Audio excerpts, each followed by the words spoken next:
Welcome, bowling fans, to Outlawed Live. It is June 2nd, 2026, 3 days away from the beginning of the Outlaw pulling season 2026. Here with, my name is Ron Stone, here with Mike Idle. Mike, say something inspiring to the folks out there. Well, you just took the most inspiring words any pulling fan could hear. You already threw them out there across the broadcast waves. It is pull week. We are 3 days away, and if that doesn't inspire you, wire you, and fire you up, I don't know what will. So there you go. Inspired, wired, and fired up. There you go. That's your tagline, Mike. To start your pulls. I'm coming off wow, what a way to get me wired and fired up this past weekend. Thanks to the folks over at NTPA, our family there with the National Tractor Pulling Association and Full Pull Live. Man, what a weekend there in Evansville, Indiana, man. That was an incredible event. It started out Thursday night. It was muggy and hot, kind of cloudy, but it was still good weather. The weather just continually got better and better, less muggy and more sunny. The track kept getting better and better with each session. By the last session, the track was just perfect. The weather was freaking perfect. The crowd was amazing. The action was incredible.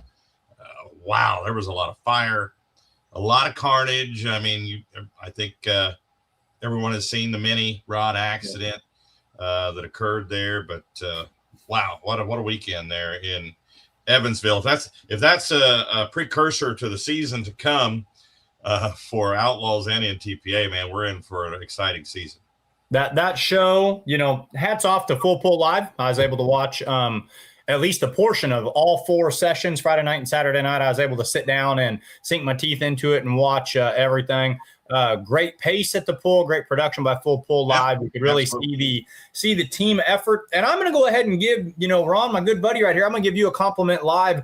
The announcing, I truly thought, as another announcer, that's something I kind of like to listen to and learn from and hone in on. I thought the 4-person crew, which can be tricky because that's a lot of microphones to balance out with each other. You guys sounded great. I mean, Ron, you're already in mid-season form. I'm going to have to play catch up, but you guys sounded really, really good. Miles is just as polished as ever. Dan is the man. Charles is really finding a nice home at NTPA, and the 4 of you guys sounded great. So a good pull.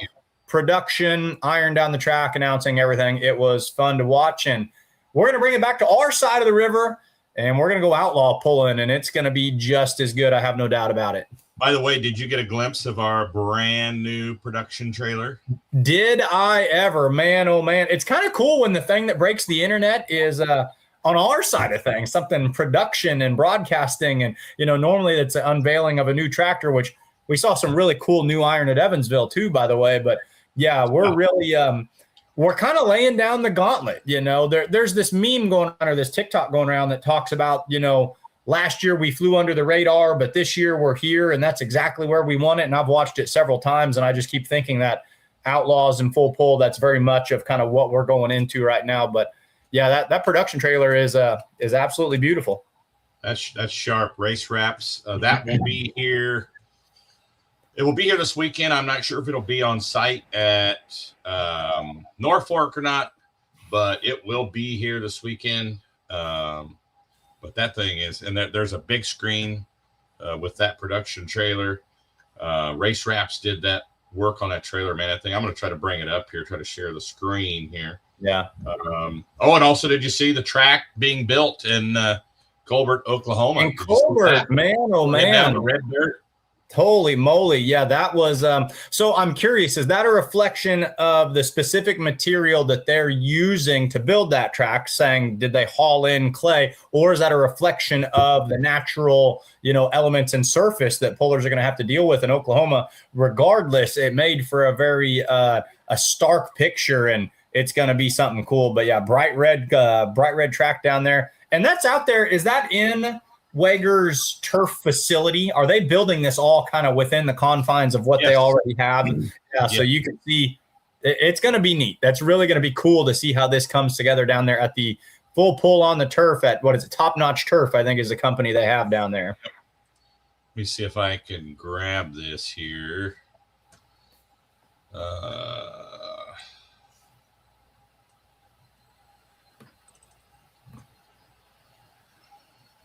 I'm looking for it too, because there was a lot of content to post this weekend, so there's a lot to sift through rather quickly. There was a lot of neat new stuff that, I know it's on the NTPA side of things, but being a family member with them now, there's a lot to kind of look at and break down. Fans were certainly treated to a lot to look at and a lot to discuss from this past weekend. Yeah, let's this track he's building down there. Now, I know Lacey, he's top-notch turf, and everything that he does is top-notch. He doesn't half-ass anything. Mm-hmm. You can bet there's clay in that dirt. He seeked this dirt out. Yep. From the network of folks that he knows down there, and he's bringing in red clay dirt into this facility to make the best track he possibly can. There, and you can see they've got a good jump on this. I mean, that's still almost a month away. Yeah. I mean, 3 weeks. Well, 3 weeks. That'll be here before you know it. But yeah, they're getting a jump on it. You see a lot of equipment out there.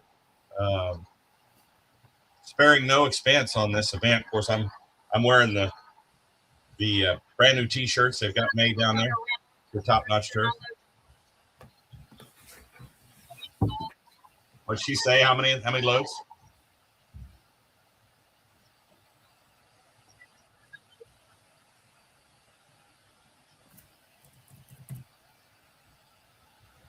Yeah, I heard it when I watched this video. I was trying not to talk over it, but there was several. Yeah, that's cool. And then I've got the trailer. If you want to show the fans the new Race Wraps trailer, yeah. I've got that ready to go too. We'll go ahead and get rid of this.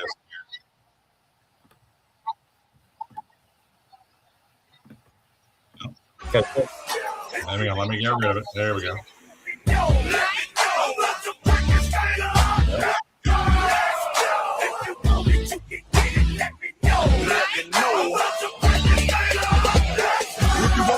Come get some. And everybody knows somebody that knows somebody that knows something about it. And I won't answer now.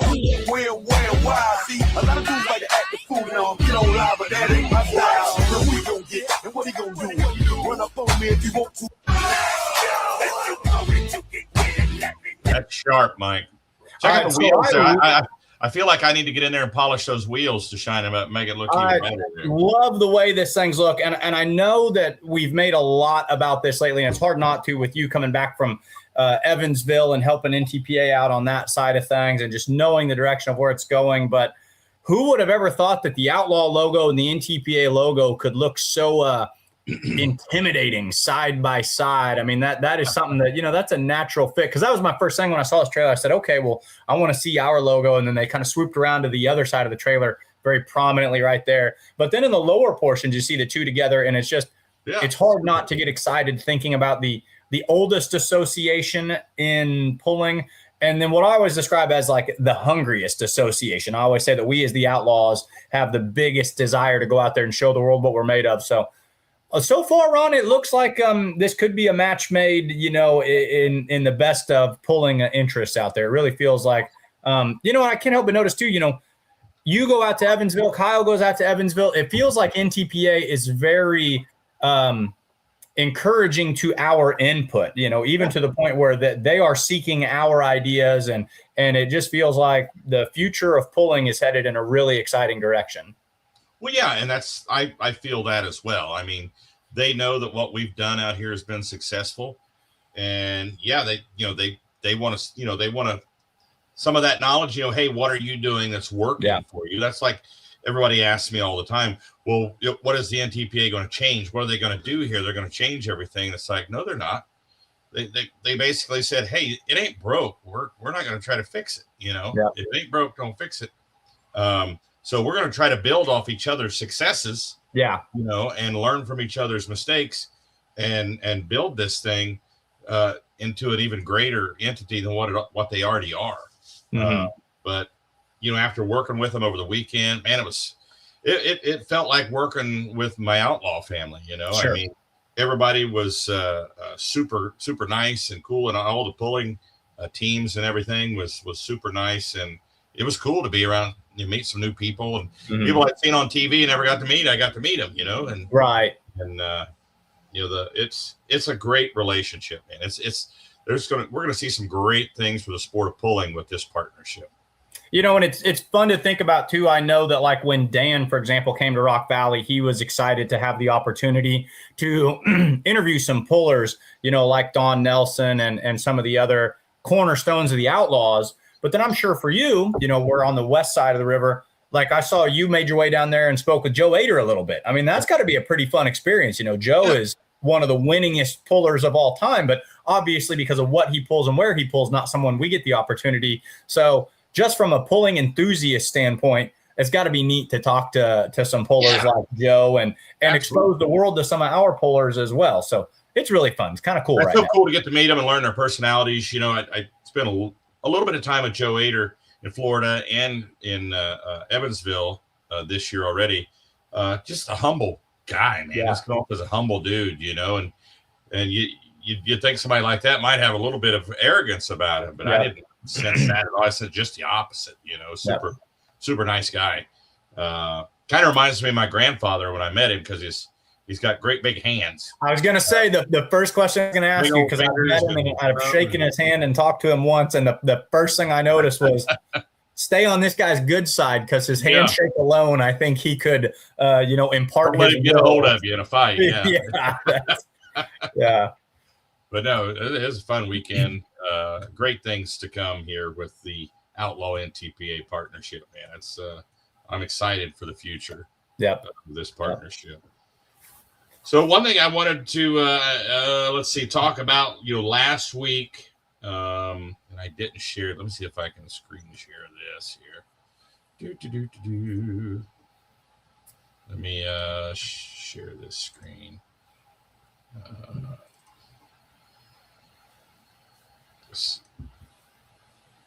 To put this out there, the 2.6 diesel pickup class, the Pro Street class. I posted this on social media last week. The Outlaws bringing the Pro Street diesels to the circuit with a points race here, with that schedule there starting here in just a couple weeks, Mike. June 19th and 20th, Cambridge and Rushville, Illinois. And I think you talked about it a little bit last week. Added money in that class at Rushville and Cambridge, and $1,000 added money to the payout each night there. Montgomery City on the 24th of July, then August 7th and 8th, the Town and Country Fair in Washington, Missouri. And last hook for the class is August 14th. And we will crown a Outlaw points champion in the Pro Street Diesel division this year. Super cool. Yeah. And if you look at the printable schedule from the website, you will see that the 2.6 Pro Street diesels are pulling in Gibbon as well. That's the same night as Coffeyville. That is a non-points hook for that class. The reason for that is several of the Colorado guys are coming through. They're going to stop in Gibbon on their way to pull at the Missouri State Fair. So they're going to stop in and pull there for a non-sanctioned hook, as we will be in Coffeyville that night with the Pro Street diesel class. So. Good for Gibbon too, because Gibbon was at a point where I think that they could looking for something fresh, and I think that'll be neat for those fans out there to get a look at something that they didn't see last year. So that'll be really cool to kind of pump some energy into that pull as well. So that'll be fun. Heck yeah. Let's see what else here. Well, we got Norfolk. One thing I did talk about last week too, the app is open for registration. Yeah. So all pullers out there, I think for Norfolk and Ravenna, and we've already, I always like to tease the fans with this, the Outlaw app, it is the coolest thing you can use to enhance your pulling experience. It's already starting to trickle in with some names that we're going to see pulling this weekend. So we've got pullers signed up in almost every division, if not every class so far, with a huge class of super farms. One of the most competitive classes that the Outlaws offer. Already flirting with double digits, signed up to go 3 days before pull time. So fans, if you want to get on there and kind of tease some action as to what you're going to see on Friday night, you do have a sneak peek at all 5 classes. The lineup is starting to make its way public. Yeah, and good to good point, Mike, to remind the pullers too. Hey, the app is open and get signed up. I know a lot of pullers probably out there thinking, wow, pulling season is, it's in 3 days. Okay. Yeah. Let's get signed up for the app. Put I'll the do that wrenches next down. week. Well, the pull's over next week. Put the wrenches down and get signed up on the app. Fans like to look on the app as well. So we want to share with them what's going down, what's happening.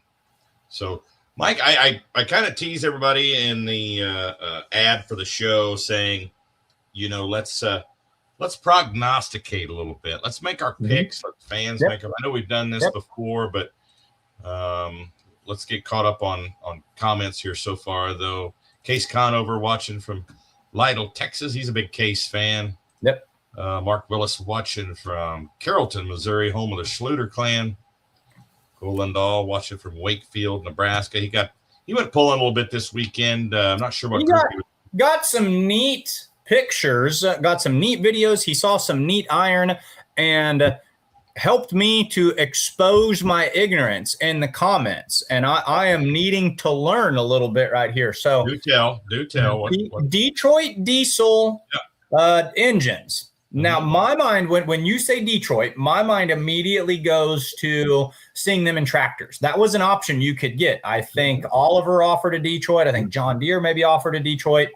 I don't remember if International did, but you could get Detroits in tractors. So I was categorizing this as an agricultural or industrial motor.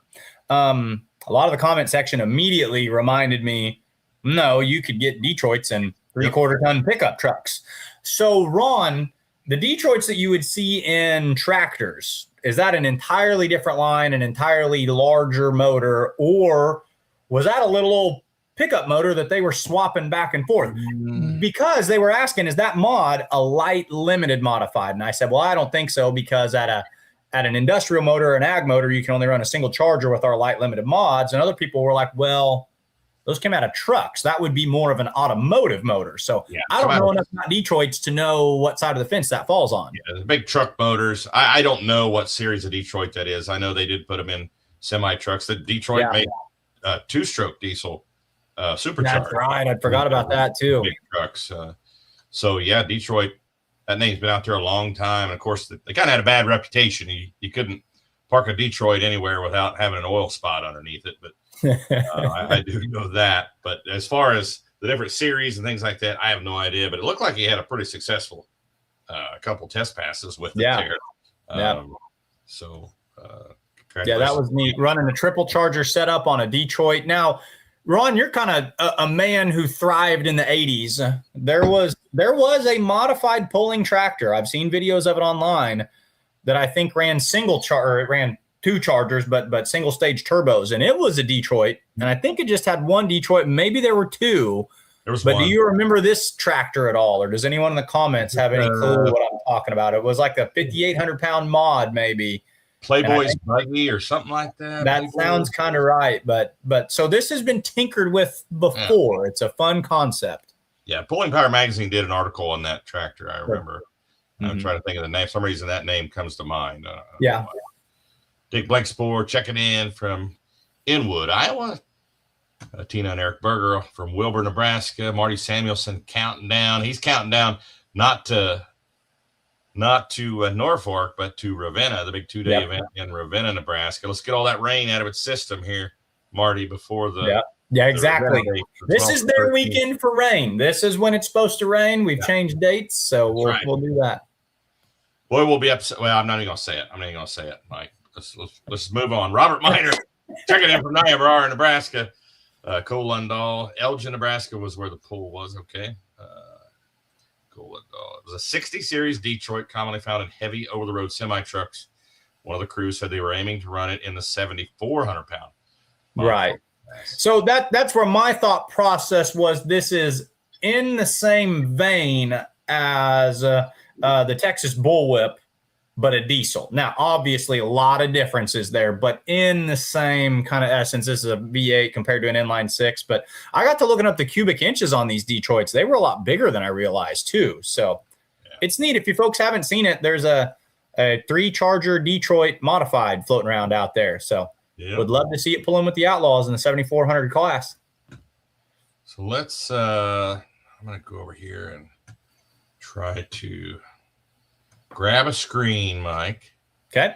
Oh, shoot. Didn't want to do that. Let's see. Let's make some picks here. Let's talk. I like it. I like it. Let's talk about light limited pro stock here. Of course, this is a region. I should have grabbed the regular series, but let's talk region. Let's talk about the national series. Okay. You're leading off with probably the single hardest class to pick in 12 years that these guys have been pulling for points. They have only doubled up on a points champion once, and that was last year, the first time that we had a person grab his second points championship with Brady Gosler. So, Ron, this is anybody's game in this LLP class. Yeah, I'm going to try to grab a more accurate screen here for the national series. It may be farther back. There's Light Pro. There's Diesel Super. There we go. That's the one I wanted right here. There we go. And as you're doing that, I'm pulling up my list of past champions, so I have an idea of who I get to pick from and who I think's going to do what this year. Yep. Here's last year's champion, Brady Gosler, in spare time. We're just going to show you the top 5 here. Mike Mason-Brink, he's a former points champion also. With Inches Matter, finished runner-up. Randall Guerra, underrated 2 in the 3rd spot. Mike Hargens in the wild side, had a good season last year in 4th. Yep. And Kenny Beeson sneaking in there in the number 5 spot with Fair Enough. Now, you don't have to pick one of those 5, but we just want to show you the best in the class last year. So if you had to pick, out of all the Outlaw 8,500 light limited pros, who would you pick for 2026? Well, I think it's worth mentioning, too, if you go back a couple of years and you look at a couple of drivers who didn't chase points last year, the year before, but are still major heavy hitters to kind of include for fans to think about is you take an Andrew Meister or you take a Wiggins. I'm pretty sure that's his name. I guess I'm pulling up right here with the Demon Deer. I think Mark Wiggins, is that his name? Let me pull that up. Correct. And we haven't seen him out a ton, but I think both of those are ones to consider as well. Now, I kind of went through this and I played a game with myself and I said, if I had to pick a champion who had not won in either of the past 2 years, who would I keep an eye on? And a driver that intrigues me with his driving style, his personality, but also just his relentless approach to pulling would be Mike Hargens. I think Mike is due. Brady has broken through and said, you can win 2 points championships in this class. He's kind of opened up that vein. So I would not be surprised to see Mike Hargens going and look. Actually, I don't think Mike's won one. It's Mike Mason-Brink that's won one, but Mike Hargens might be due for his first win then. But he was kind of the person I'm going to be keeping the pulse on this year. Yeah, like you just touched on that Brady Gosler is the first repeat points champion in that light limited pro stock class since the Outlaw started this class. That says a lot about diversity in this class. Yeah. Can it be done again? Mike Mason-Brink. And he could do it again. Mike Hargens. That's a good pick. I think Mike Hargens is I think he's due. He pulls a lot. He's one of those. He runs with Jared Johansson and those other guys that if they can find a pull anywhere between February and November, they find their way to go to it. But this is also another one of those, Ron. It seems like night in, night out, there's about 10 of them that you can just put your hand in a bucket and any one of those 10 can come out winning. So I don't know who you got. I'm going to be looking at Hargens this year. What's your gut telling you in this class? I think if Meister comes out and puts forth an effort to run the entire season, he's going to be tough to beat. I mean, the guy's got his own dyno. Yeah. So he can do as much testing as he wants. He can tear them apart, put them back together when he breaks them. I think he'd be tough to beat if he puts his mind into it, and he's going to hit every event this year. I know he's planning on going to the Colbert, Oklahoma pool. So Yeah, I'll kind of go with Meister, I think. Yep. I would also encourage fans to look at Randall Gira. He was a points leader after about 3 or 4 pulls last year. That tractor is kind of sneaky good. And I'll give you a dark horse, kind of my just, he wasn't there last year, but I think he's a heck of a driver. Larry Jester with his Ford is another one who just loves going up and down the pulling track. Yep. And that's going to pay dividends at some point. Yep. Still getting through the comments here. Roger Rui says Mike Hargan's Lundell tractor. Brad Lundell, he's the king of the Iowa State Fair in Light Limited Pro. Yep. That guy's hard to beat there. Right. In Des Moines. It's Chris Kilbarger checking in. What's going on? Moose's Tractor Pulling videos. I think Mark followed ECIPA points last year. Okay. Marty Samuelson, Andrew pulling more this year. I think so. I think that's the plan. The thing with Meister, I think he's like a lot of those guys. When you work for a lot of the when you do a lot of the dyno work and engine building work for a lot of the other people, everybody else's tractor kind of comes first. That's his business, and then so his kind of comes in when he has time with it. So some of your like a Carlton Cope in the east of the river guys out there, when you're always engine building, you don't always have a lot of time to drive for yourself. But when he can get there, he's one of the best of the best. Now let's look at this class here. Let's look at Limited Pro stock.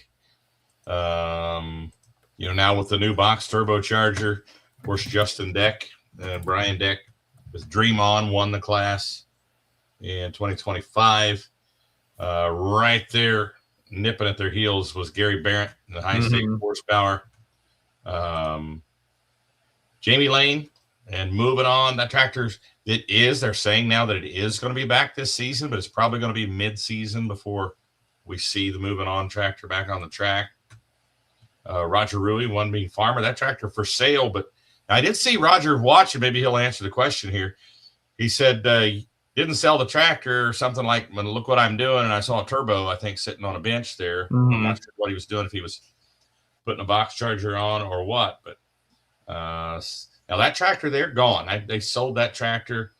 Not sure if we'll see it out this year, but I heard it went to someone in Pawnee City area of Nebraska. Really? I thought this went way out of okay. I hope that's the case. I would love to see that.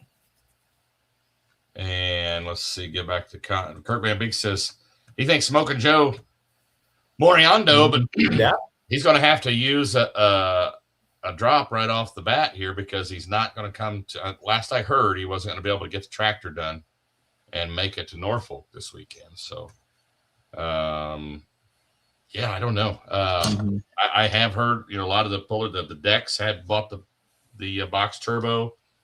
Paddock's got their turbos. We're going to see some new faces, not necessarily new faces, Mike, but some older faces that we've seen from the past come back in a Limited Pro stock. That's what's going to make this class such an X factor. I know that when I was kind of surmising where I thought the points champion would land in this one, you have to throw in that added wrinkle of that this class is shifting in the way it presents itself this year.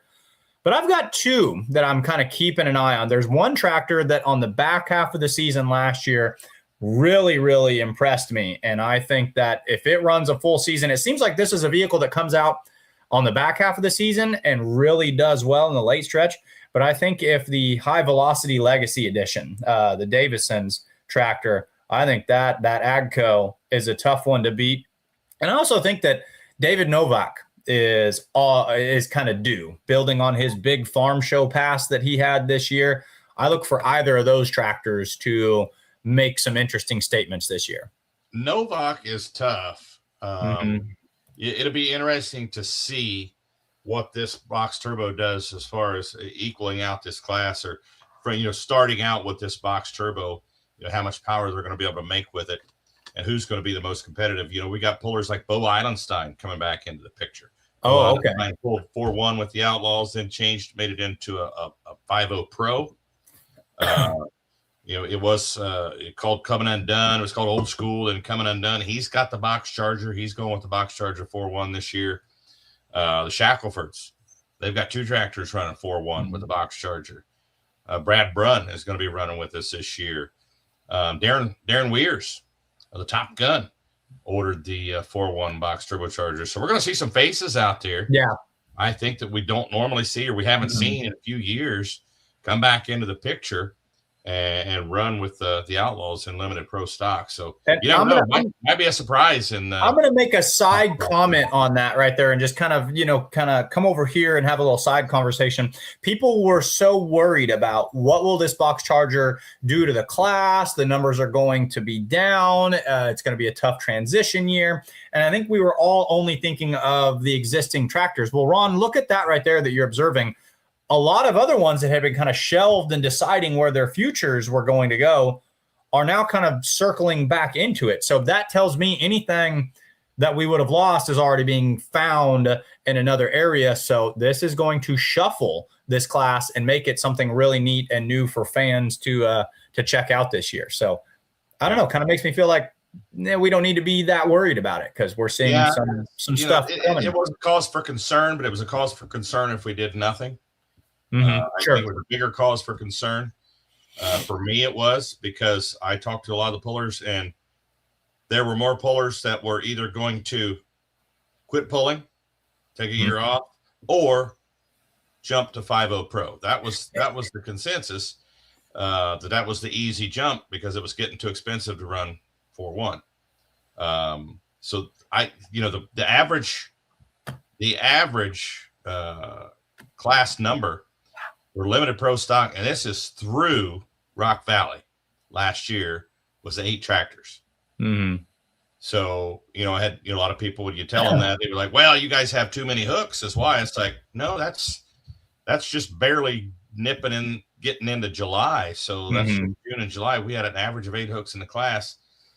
That's not a good number for that class typically. So, and a class that at one point, I mean, if you were, between the eastern Missouri border and Nebraska at any pull at any association, if you were in our neck of the woods, you could see 25 to 34 ones at the drop of a hat. This was a class that was, so to see that number, that exactly what you said, Ron, to do nothing would have been the worst thing to do, just because of the way it was trending. And why not? It saves it too, because how many of these guys were saying to themselves, well, I'll just set it on kill because we're not saving anything, because I'll just build back 5.0 once I break it. So now this kind of gets them off of that kill mentality, and it adjusts where this class is going. Colin Dahl's picking Justin Deck to go back-to-back points champions. Let's see. Ben Beller, did you notice the non-super farm driver? I'm just about to pull that up. Talking about Harrison Lane signed up to drive the Gronies Husker Hooker there. So Harry's going to. So that explains a little bit to me. He was teasing me some stuff online the other day, and he said, look at the green. I'm going green. We're going green. And I said, I'm not even going to acknowledge that. I don't believe that whatsoever. But, no, that's still not. That's a red tractor driving right there. So, he was teasing something about driving a green tractor this season. So I said, I don't know about that. Yeah, we'll believe it when we see it here. Yeah, because he's still on a red one right there. I was still looking at the wrong spot right there. But, yeah, I don't know. He's got some driving ability. It'll be fun to see what Harrison's future in tractor pulling has in store. Who you picking in limited pro stock 4-1? Dave Novak or High Velocity Legacy Edition. I'll go with 2. Those are the 2 I'm going to be keeping my eye on this year. So you're assuming that they picked up the 4.1 turbo, the box turbo. I don't know how to. It's one of those things, you don't know what you don't know until you learn you don't know it. So this is in my world of ifs, and if they did, that's who I would pick. So I would hope they would. I think that'd be cool if they did. Yeah, welcome Moondog from Missouri watching tonight. Who do you got, Ron, with a class where there is a lot of shakeups and a lot of unknowable things? Here, I'm going to throw one at you here. Okay. I'm going to throw it out there. Tyler Paddock. I like that. But so do you have some inside intel? Do you feel that we're going to see them regularly? Because I think if he makes a run at the points championship, he is a tough one to beat. It's just a matter of being at all of them that I know they've had other engagements over the past couple of years. No inside info. I'm just going with Tyler Paddock. I think so. We're both operating the if they do, they will kind of mentality. Hopefully somebody's writing all this down. We need to write this down, Mike. Kevin Davis watching from the Great Wayne County Fair in Wayne, Nebraska. The good thing about not writing it down is when the points champions do come up in October, we can just say, "Oh yeah, I picked them back in June." Yeah, that's right. So see the old boss here. He said, "Yep, good pick." Yep, I agree. That is a good one. He's asking when the Todd Bowles Case Super Farm will show up. I hope we was going to see it this weekend. Yeah, the old Midnight Screamer. It'd be good to see some Case sheet metal there in Super Farm. And you said that's going to be kind of a start by committee as far as who's going to be driving in that. That's going to be kind of a rotation. We might see Todd. We might see some others. That's going to be kind of a multiple driver team possibly. Yeah. We may see Mike. We may see Mike Idle driving that tractor by the end of the season. At this point, why not? You know what? The internet has made my head so full of this crazy concept that I should drive a vehicle. Just, if someone let me borrow a fire suit, what the heck? Why not? So Moose's Tractor Puller videos, they're saying Buyer, Deck, or Barron. I don't know what Buyer's plans are. I honestly don't know. That's the thing. You just do not know. Hey, Gary Barron's a good one. Gary's due too. That's never a bad pick. Deck is not a bad pick either. I mean, I think what was it separated by 1 or 2 points there at the end of the season. So it was pretty tight. So let's who did you pick again? You picked Novak or Davison. Okay. All right. Let's check this one out. Light Super Stock. I think I know your pick already, I think. I'm going with Alan Ulmer. I knew it. I knew you were. Alan, he snaps me every single day, and if he has put in half the work that his Snapchats make it look like he's put into it, then I'm just a believer right there. I mean, they have done a ton to this tractor. They have kind of brought it up to par quite a bit. He's paid his dues over the past season or two with it, and I think that tractor is right there ready to get it done.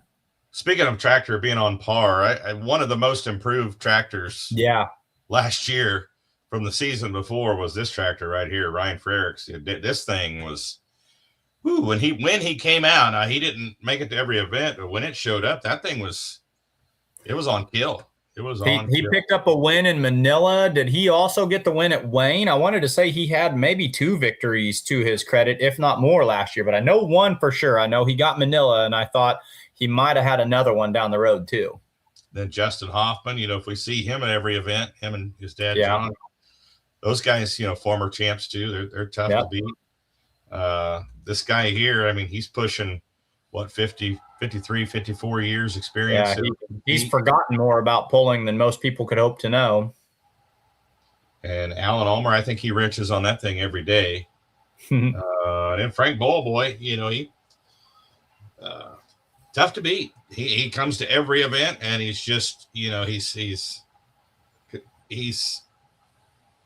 stays up there in the top 3. What I've noticed about Boa Boy, he takes advantage of the early season hooks. He makes sure that tractor is, reliable and dependable early, and he gets to those early hooks. And then by the time that the field has kind of settled in and says, okay, we're ready to really start pulling, he's already built a 50, 80-point lead. So he realizes that the hooks at Ravenna are just as important as the hooks at, Spencer or on down the road. But he comes out ready. He's prepared in the off season. It begs the question, is the Green Lightning, is it set on kill every week, or do they just dial it back just a little bit to be consistent and go out there and take top 3 hooks every weekend, make every hook and stay at the top of the ladder there, and the consistency pays off in the end?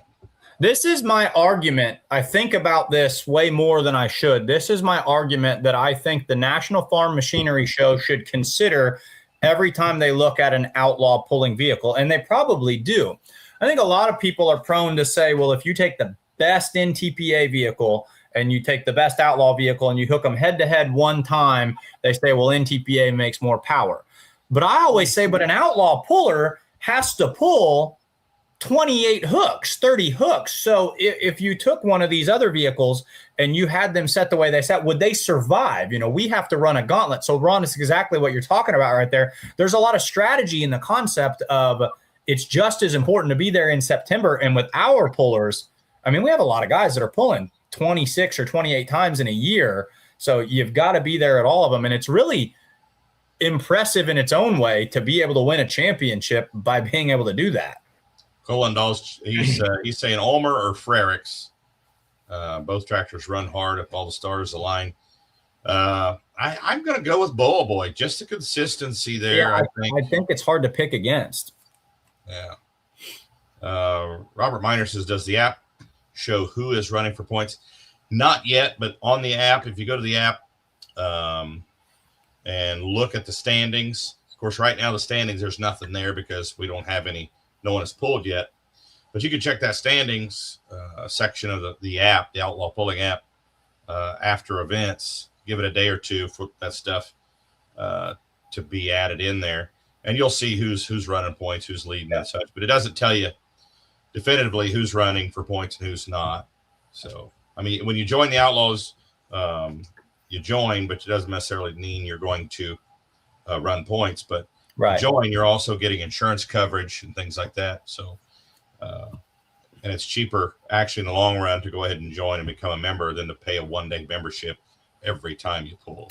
Which is why we will see, interestingly enough, at the end of like I remember a couple of years ago, I was checking the Outlaw app and Steve and Stan Blagrave were in the point standings, because I think they said, well, we're going to pull it white, right? And it's just easier to go ahead and do that. And it's an incentive, grab some points and maybe they go to the next event too. Dale Bartels, announcer out of South Dakota. He goes with Frank Bowl Boy for the championship. Mike, you went with Ulmer. I went with Bowl Boy. Case, he's asking, how's the H going? Have you worked on it anymore? Yeah, worked on it this morning. It's got 3 tires instead of 4. I'll let you guys decide if that's a good thing or a bad thing. So well, you can kind of get by with just one on the front. You can. I did learn that. It's got a new battery. It starts up every time I need it to. And the rotted out tire is getting traded out for a new tire. So we are tinkering and piddling. So the rim is still good, not rotted out? With that? Rim's good. Okay. Though I learned more lessons. Those old tractor rims are not like vehicle rims. I went to pop that off there and like the rim came off the rim and I was like, oh, okay. So that's how that works. Now we know. Yeah. There's an outer rim and an inner rim. Any more thought about dropping a small block Chevy in there? I don't know. Now that 4-cylinder's firing up every time, it sounds pretty good. Now let's go to Light Pro here. Of course, we're pulling this off of Facebook, this top 5 from 2025. Light Pro, 540 Light Pro. Your number 1 tractor from last year was John Aragon's Rugrat Rampage. Alan Shellham was Constant Chaos in 2nd. Connie Molnix in the Gopher in 3rd. Justin Grimes, the Grimes family with Just Another Buck. And that was your 4 tractors that ran points in the Light Pro class. Now, I'm being told that Shag Nasty is going to run points. Shag Nasty is going to run with us. Oh, okay, good. So, now what are you thinking, Mike? So, I want to talk about the Grimes family a little bit. They built kind of a purpose-built for, this division. They came out, they went to Rock Valley, and they had the farthest pull of the distance. The Wiffles winning distance of the weekend went 420 some odd feet. But then if I talked to, I don't remember if it was Justin or one of the other fellas, he said after that run, almost immediately, he said, we're shutting it down until it's billet. I think that's how the story went there. Like we didn't realize that it was going to be this good, but we found something we didn't like. So if they have made the adjustments that they were planning on making, I think based on that one pass alone, wow, if they're there and they've done what they need to do to feel consistent with it, they have absolutely got a bullet in the holster with that one. But Narragon's back-to-back. So it's going to really depend, kind of like what we're talking about. Is it the heavy hitter big timers or is it the consistency? Grimes's, if they're there running for points, I think I'm going to go with them. Yeah, I in talking to the Grimes, I think that's what they're going to do. They're going to run the points. They're ready to rock and roll. I mean, it's hard not to go with them to win. Mm-hmm. After watching their performance at Rock Valley last year, it was impressive. Wow. But as much as I want to go with that, I think I'm going to go with consistency. I'm going to go with Narragon. I think he's going to go like that. 3 in a row. That makes sense. I'm going to take his 3rd title, trifecta there in 2026. I think this class will tighten up a little bit this year. I think we'll get some more participation. Now that Holganics is throwing some money out there, throwing more money at the class. I mean, it's kind of a no-brainer in my opinion to run with the Outlaws in Light Pro, because there's the money that's being put up by the Outlaws and Holganics. You win the points, you're going to win the Holganics points as well. So not a bad deal. So now, was Tanner Michael, was he going to jump over into this class, or was he jumping to 5-0, or have we heard any updates on what was becoming of Snuffy, or is that they pause right now? Yeah, they were jumping into the 5-0 class. Okay. So,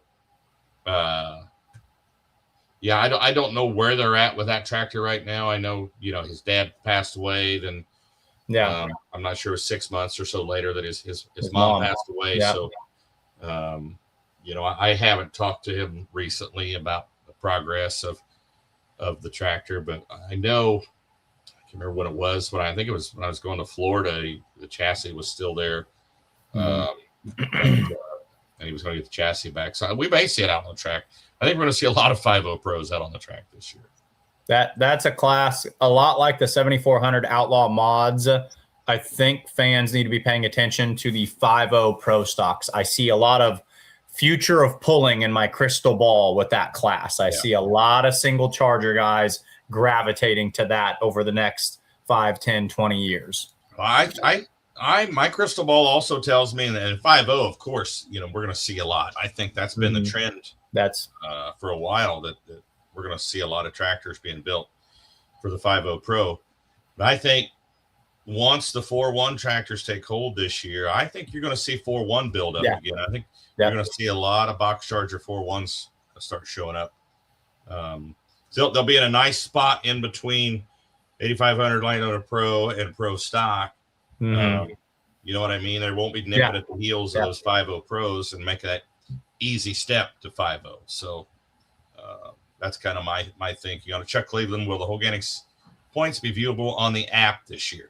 I think so. Chuck, don't hold me to it. I talked to Kyle. It's been months ago that he said that was the goal, and we were going to try to do that. But I'll have to check with Kyle on that. Kyle's the tech guy, so.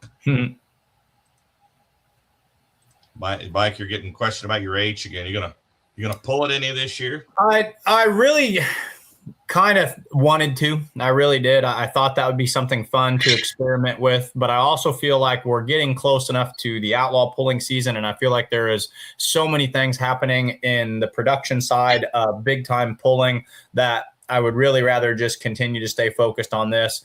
The H, it sits out there and it gets played with on the weekends, and should it ever decide that it wants to behave and make some horsepower, that would be neat, but I'm certainly not going to make it a priority like I was thinking that I would back in April. Let's look at 3200 Super Field here, Mike. We've got 2025 winner, first-time champion David Peterson, like father, like son. Of course, the perennial champion. Yep. Until that point was Gary Kavanaugh's Red Edge 2.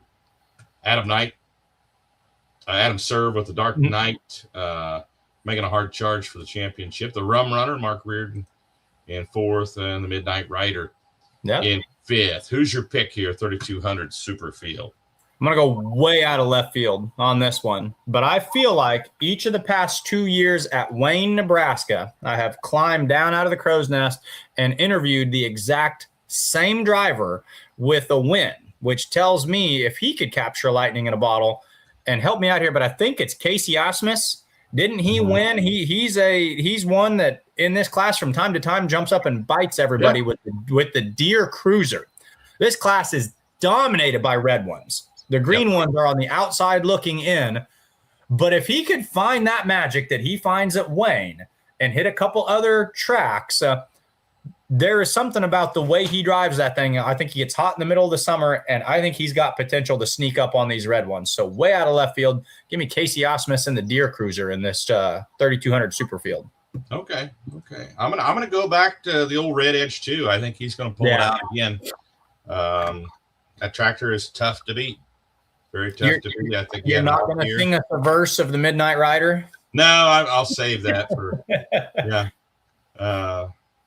you got it in my head now that you said that. Though. That's one of your go-tos when announcing. You say every time that one comes up, it's like you got to get the guitar out. Yeah, here let's go pro stock 4x4 here. Of course, bipolar, dominant, chain stretcher in second. Phil Kreiser and the Show Me Chevy in third, Noise Complaint fourth, Tater Wagon fifth. Mike, hit me. My pick is Keith Hammonds, but if I didn't pick Keith Hammonds, and I don't think I need to expound upon that. Keith he owns this class. Keith does a phenomenal job. If I didn't pick Keith, I would pick Miles Jumps. I think Miles has put in a lot of homework in the off season. He's another one of those kind of like Alan Ulmer. He's been putting the updates out on social media. He went over to Maryville with the Northwest Missouri tractor pullers and did some test and tuning. He's been out testing the waters, and he's another one kind of like Keith. I see him at the track early. He's always putting in the extra work, and I think that the Noise Complaint has the potential to be there. There you got a second there, Chris Kilbarger pick a Noise Complaint. I agree. That truck, they keep improving on that truck. It's hard to beat Keith Hammonds. He's on his A game 99% of the time. I mean, he may falter at one pull or two, but usually not two. Usually just maybe one. Keith would be so intriguing. It would be neat to see if he would get it in his desire, his mindset. What would happen if Keith jumped a class? If he went over and said, this year or for whatever reason, I'm going to run modified 4-wheel drive, or I'm going to try a 2-wheeler. You know how sometimes some pullers never leave a class. You take an Esden Lane who's been in the same class for forever, and then some pullers decide to go kind of test the waters, and that's not an uncommon thing. You see him going into other places. I think it would be really intriguing to watch Keith drive if he said to himself, what if I grabbed a mod 4x4 or a super modified 2-wheel drive? I think that would be fun to see. I don't know if he ever, if he's even interested, but I think it would be neat to see his driving style in other vehicles as well. Yeah, I think you kind of have to go with Hammonds. I'm going to kind of pick a wild card here and go with Philip Chrysler. Phil is, I want to say on my point standings, if I pulled it up, that the last person to win a points championship that wasn't Keith was Derek Brown. But then the last one before him was Phil Chrysler. So that he is there as well. Yeah, he's owned the title there for a while, so it's going to be hard to knock him off his perch for sure. Here you go. We'll see these guys pulling this weekend. How about modified, naturally aspirated 2-wheel drives? I think that we have a really fun Gordon Earnhardt kind of back and forth heavy hitters in this class with Matt Phelps and with Luke Renner.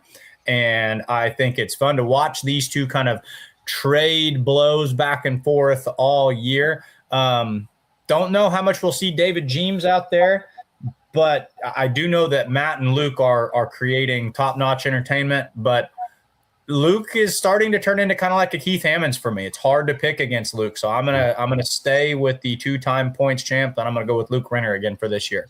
It is. I like Renner. I like Phelps, but I think Jeems. They had some breakage last year that kept him out of 1 or 2 pulls. Things could have been a lot different. Yeah. If they would have been there, if they wouldn't have missed those events, I'm gonna go with Jeems this year. Okay. Now I like Renner. I like Phelps, but I Jeems in Pitbull or Jeems in Black Sheep? Do you know? Either one. Are they both, as far as we know, they haven't sold, been, parked, anything, but there is the availability to see either of these vehicles out again this year? Yeah, I'm not sure. I just know that this is basically, we were just talking about Philip Chrysler. Both those vehicles, both those two-wheel drives are owned by the Chrysler family. Yeah. So Jerry Chrysler owns those vehicles. Jeems is the driver. I think David Jeems is one of the best feel it in the seat of your pants drivers that the Outlaws have. I think he is a natural wheel man and one of the best just raw drivers out there. Here, Harrison Lane, he's taking us back to the pro stock four-wheel drive class. He's throwing the Selman's Rat Trap out there. You can't forget about them. Well, that class is they're if you take Keith is dominant, but then they're also a lot like the super farms. There are 10 or 12 trucks that there's a lot of good trucks in that class. The Four Seasons Gambler, the Ford Tough, the Tater Wagon. I know that you were really high on it a couple years ago. There's a lot of good iron in that pro stock four-wheel drive truck class. Let's see. I'm going with the old Pitbull or the Black Sheep. Yeah, whichever one that's a good pick. He was driving this year. Trying to find a class that we're running this weekend here, Mike.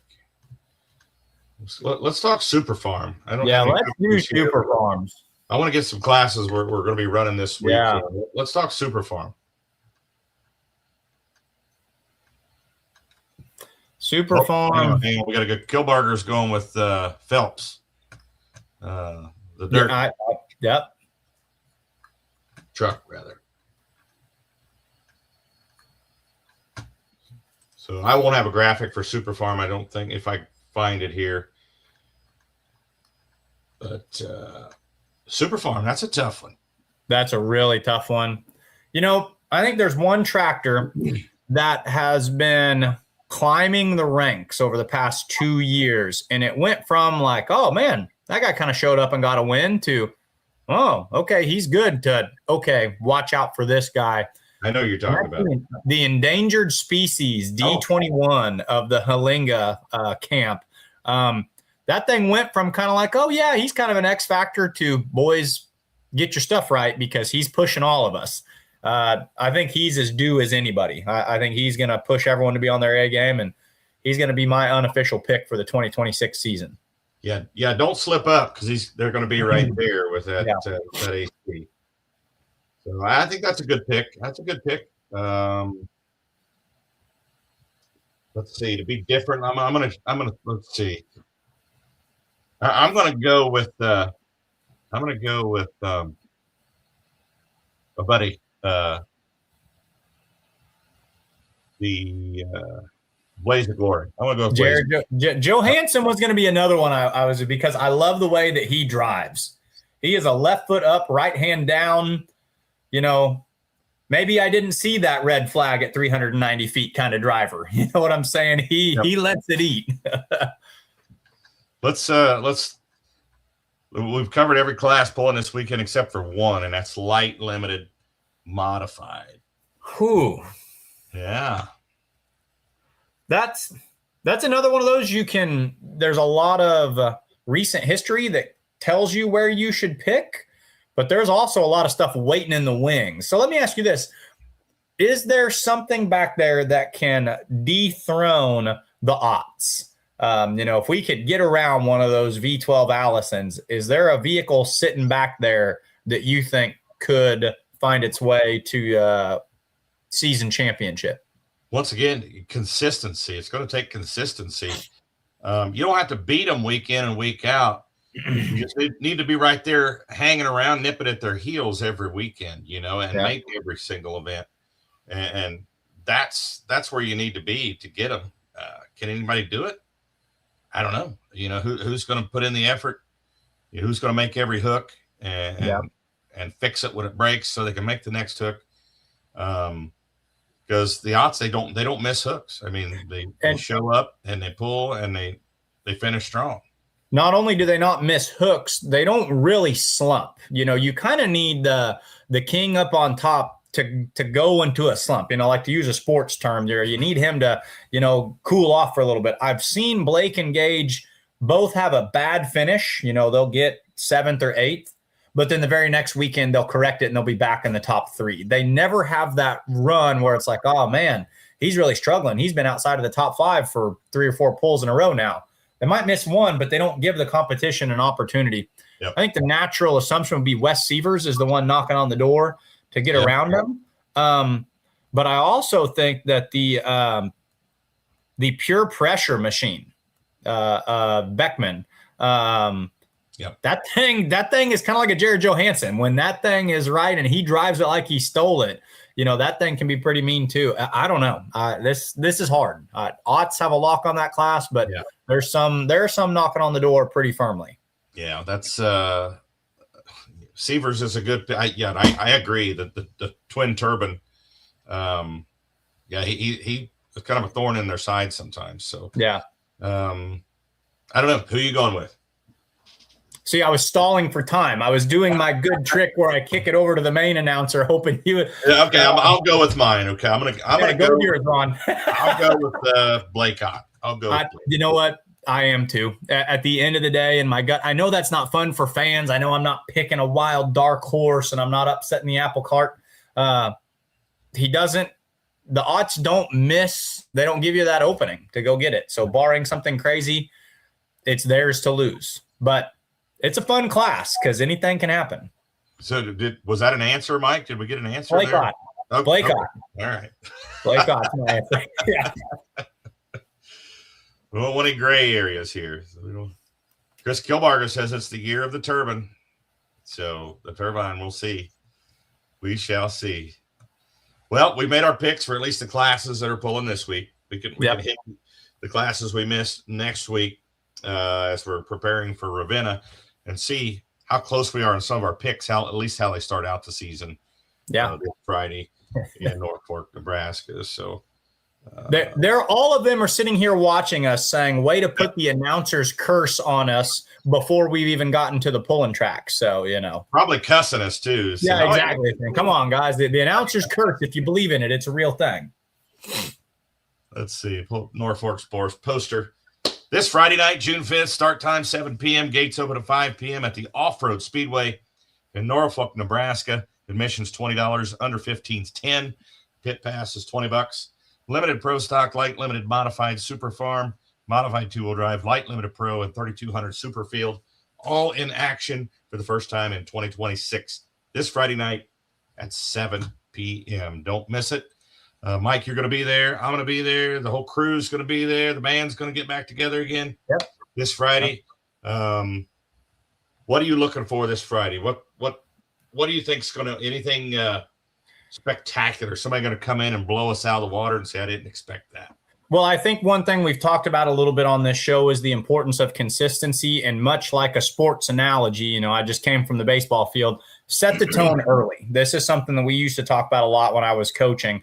Frank Boboy, I think, does a great job of this. His class isn't pulling this weekend, but look for the guys that come out strong this weekend to capitalize on that all season long. And I think if you're a puller, look for the consistency. Avoid the costly mistake early. I know Matt Phelps is a big believer that if he could go back to his season last year, he says he left a golden opportunity on the track at Norfolk. He said, that was a track that I knew.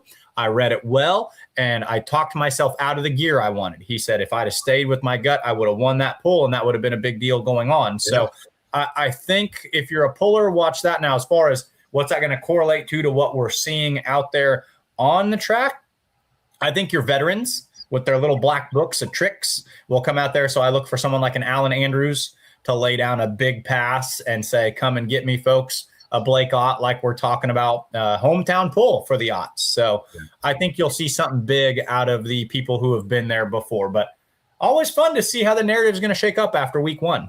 I would say the Andrews probably brings an encyclopedia, all the years and all the tracks they pulled on.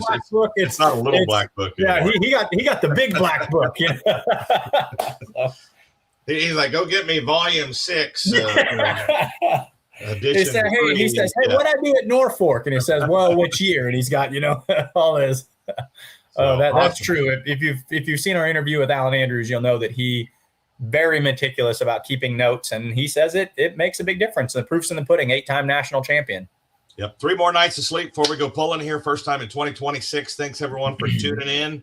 We'll see you next Tuesday. Better yet, we will see you this Friday in Norfolk, Nebraska. If you can't be there, go to Full Pull Live. You can watch it all from start to finish, just like we do when we're there. Thanks for watching, everybody. Mike, thank you. And we'll see you next Tuesday night at 7 p.m. on Outlawed Live.